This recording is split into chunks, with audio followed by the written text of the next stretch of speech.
August is National Minority Donor Awareness Month. This is a time that we bring awareness to the importance of organ and tissue donation in our minority communities.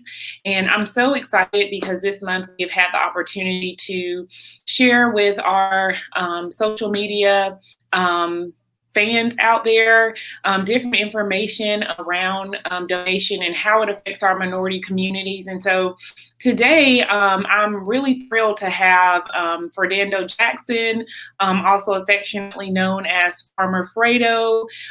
He is with Flint River Fresh. He's executive director there.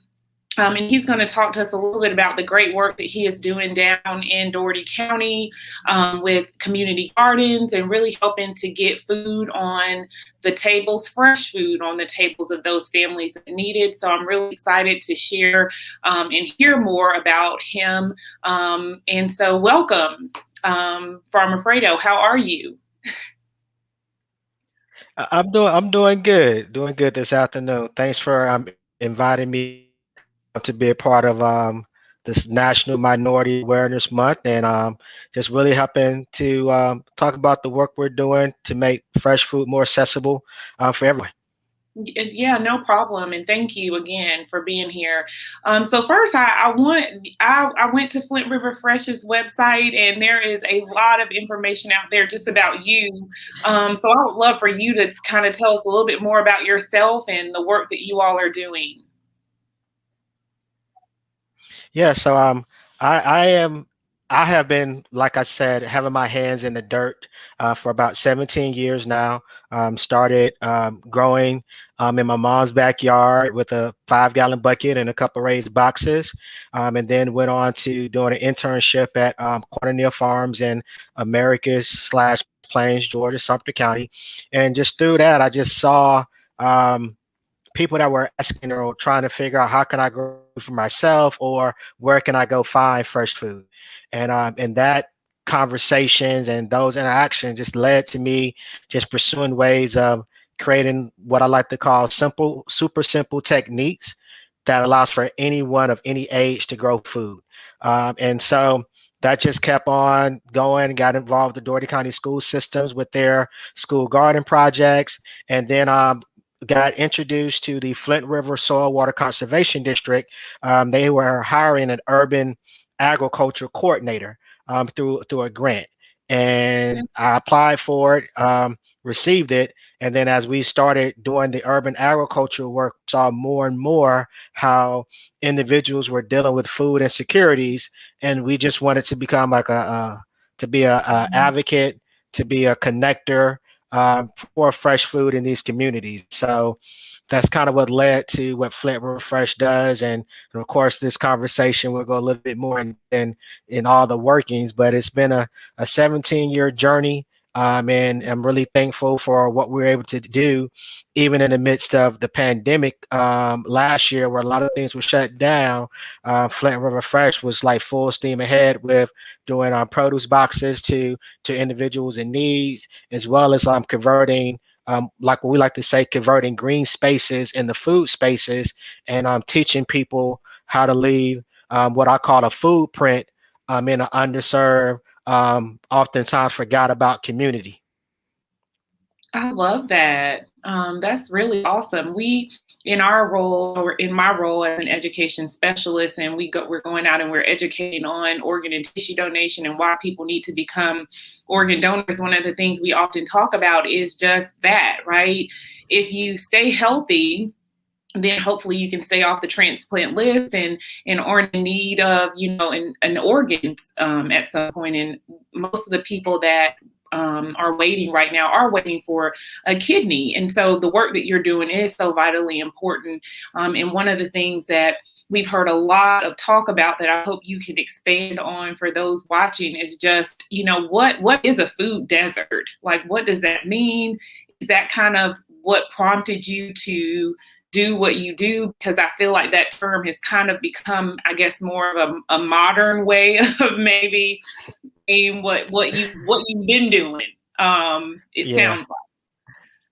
Yeah, so a food desert, just by definition, is a region or an area where individuals have a lack of access to fresh fruits and vegetables.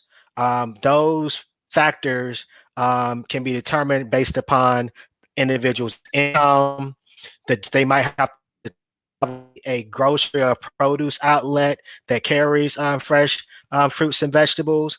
But then also what we've also found too, that in certain regions of our state, it's also just tied into the poverty level, where if you're like an area with 30% of the people living in that area is below the poverty line, that's considered to be a food desert, or food, like limited food access. But then also what we found too, circumstances have also created situations where people can't, we talk about low transportation that can be tied into, of course, public transportation, but individuals that are homebound, that depend upon people to come to visit them, are also Mhm. kind of in that situation where they're in a like a food desert. And then by not having access or within a 1 mile walk of a local, again, grocery store that provides fresh produce is the key piece, because they might be surrounded by food outlets. They might be fast food restaurants, or they might have convenience stores where you can go in and get a soda pop, bag of chips. But the key thing is having fresh fruits and vegetables that you could readily go pick up. Like I would say, like fresh from the field, straight to your table. That Right, sort of thing. exactly. So I want you to put in perspective a little bit about just how many gardens you manage, because you're a busy person. I mean, I'm sure from sun up to sundown you're doing something. So put in perspective, like how many gardens, what does your day kind of look like as you're managing all of this? Okay, so within Dougherty County schools, we have through the Dougherty County school systems what we call partners of excellence. We are overseeing 14 elementary school gardens. We also have one middle school that also has a garden. And when we say gardens, we're talking about 4x8 raised garden boxes, and each of these schools has a minimum of 8 of them. And then on top Wow. of that, we're also doing a partnership here in Dougherty County. We have a college and career academy called Commodores Conyers. We call it 4C, and we're assisting with the agribusiness pathway. At that school, we have 40 4 foot by 16 raised garden boxes. We Wow. also have a quarter acre for in-ground planting that we do with the kids. And then on top of that, we have a partnership through the Dougherty County Board of Commissions, where we are trying to install more community garden spaces. This past year in the Holly Homes community with the Albany Housing Authority, we built 8 4x16 raised garden boxes. And then on top of that as well, the hospital that I talked to you about, Phoebe, has donated an acre and a half of land that during the pandemic, we used it as a mini farm to grow, but now we're transitioning back to educational space where people can come in and pick, which is like they come in, harvest what they need for the day, go back by themselves. And then we've also expanded our relationships in other counties. And so in Sumter County, we're partnered with a group called Healthy Sumter, where we have a 3/4 of an acre piece of land at a community park. And then we're also working with the Sunbelt Ag Expo in Moultrie, where we have, again, about an acre of land that we're doing a backyard demonstration. And this year, upcoming at the Georgia National Fair, which is October 7th through the 17th, we're doing a learning farm there as well. So total, we say we are managing over 5 acres of land, in Wow. addition to doing 235 raised garden beds, and then about 3/4 of an acres of community I orchards. mean, wow. I'm really in awe because it really is like you all covered all the bases. Like you say, it's full circle. I love it. I'm sitting here just inspired. I'm sure others watching are inspired as well.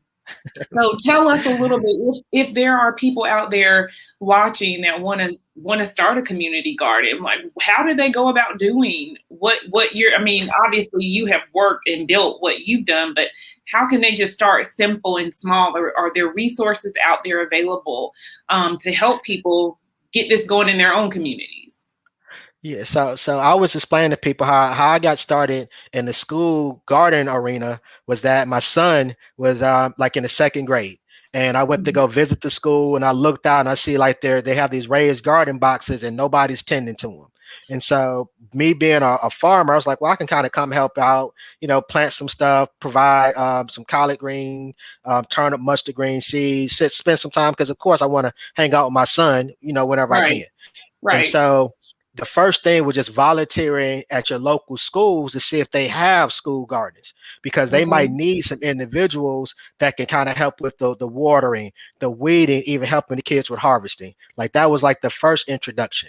And then the Mhm. second thing that we did was we found community organizations, whether it was UGA Extension, the Department of Public Health, that were out there trying to establish gardens in these communities, but they need volunteers to help out. So at UGA, they have the program called Master Gardeners, where you can learn about plant sciences, what to do, the ins and out, and then they will connect you with a community garden or somebody trying to establish something to help you move further. I mean, I'm just so thrilled I feel like we are just scratching the surface in this conversation. So we will definitely have to have you come again and share more. Hopefully, next time I can be with you in person down on one of the farms or gardens that Yeah, you you got to manage. get dirty. Yes, yes, yes. I want to learn more for sure. So this has been great. I know that our viewers, I'm sure, have gotten a lot out of this. I know I have. You're definitely putting your action behind your words, right? Which is what a lot of people, don't do. So it's real, like I said, it's really inspiring to hear about all the work that you're doing. So thank you so much for being here with us today. And for those out there who are maybe interested in registering to become an organ donor, you can do so at Yeah. lifelinkfoundation.org. And that's scrolling at the bottom of the screen. Just thank you for being here, and happy National Minority Donor Awareness Month. Thank you so much.